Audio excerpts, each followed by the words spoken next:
Wengi hapa hawakuchanjwa, hata mimi sikuchanjwa na sikukufa, si niko? Sijui kama walikufa wote, lakini mimi sikuchanjwa, lakini niko. Hiyo kitu ingine, Mr. Ruto, mtukufu rais anafanya ile kitu mzuri, kuchukua hawa wote rejects wa Mount Kenya.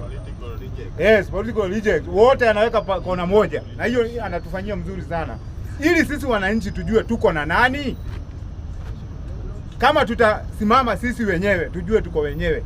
Nilikuwa nadhani hii miaka 2 na miezi 8 imebaki kutoka sasa hadi 2027 August, nilikuwa naona ni chache, lakini saa hii naona iko mingi. Ikiwezekana wa Kenya, ikiwezekana hii siishe huyu jamaa akiwa hapa kwa hii. Tafadhali mimi nawaomba, sababu ni sisi tunaumia. Sasa mnataka kuniambia juu wachawi wakuje wasaidie. Uhuru na Ruto alikuja wakasalimiana. Shida yetu kama Mount Kenya imeisha. Juu Kabogo amekuwa minister, shida yangu imeisha. Juu Mutahi Kagwe amewekwa hapo, shida yetu imeisha. Alafu Ruto is a man of double speak. Akatuambia nani Gachagua ni mkabila. Hatukukatana, wakamfukuza, si ndio? Jana amefanya appointment ngapi kwa kabila moja? Za Wakikuyu. Na leo amefanya ngapi kwa kabila moja? Kama yeye anasema Gachagua alikuwa mkabila, yeye si ndiye mkabila zaidi?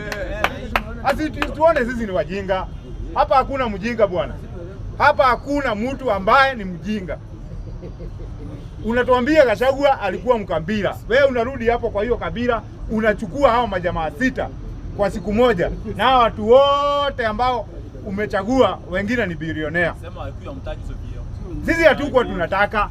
Mwenye unataka kuchagua, wewe enda umchague. Sisi tulishamalizana na Ruto. Aidha mumukaange, mumuweke kachubari, mumuweke pilipili, mumuweke nini, hatukuli na hatununui tena uongo. Uongo hatununui.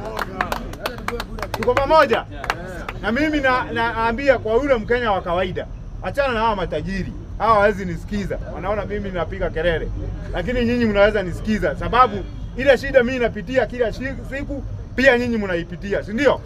Kwa hivyo mnaweza nisikiza. Mimi nawaambia hapa tunaenda moja, bwana speaker.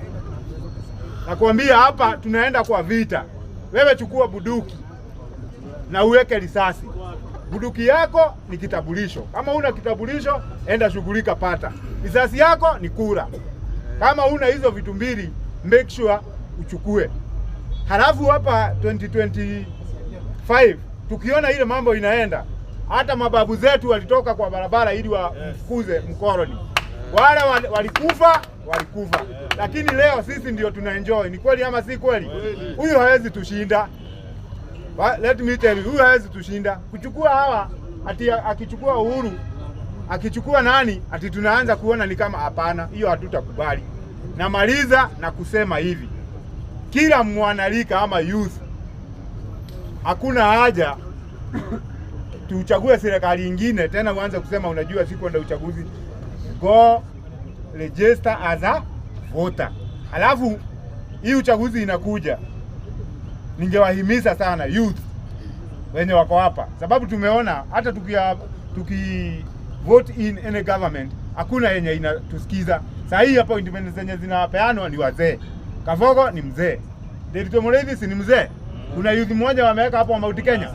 Na Ruto alituambia youth ni serikali ni ya hasara, makanga, mtu wa bodaboda, dereva, mtu wa mkokoteni na mama boga. Kuna mmoja alichagua kati ya hao. Alafu nao watu wengine hapa jivanjii wanakuja kutuambia ati vile hii serikali ni mzuri. Sisi tulivote in this government. Na sisi tunajua ubaya wa hii serikali. Na ndio namalizia na kusema Ruto must go. Ruto must go. Thank you, Mr. Speaker.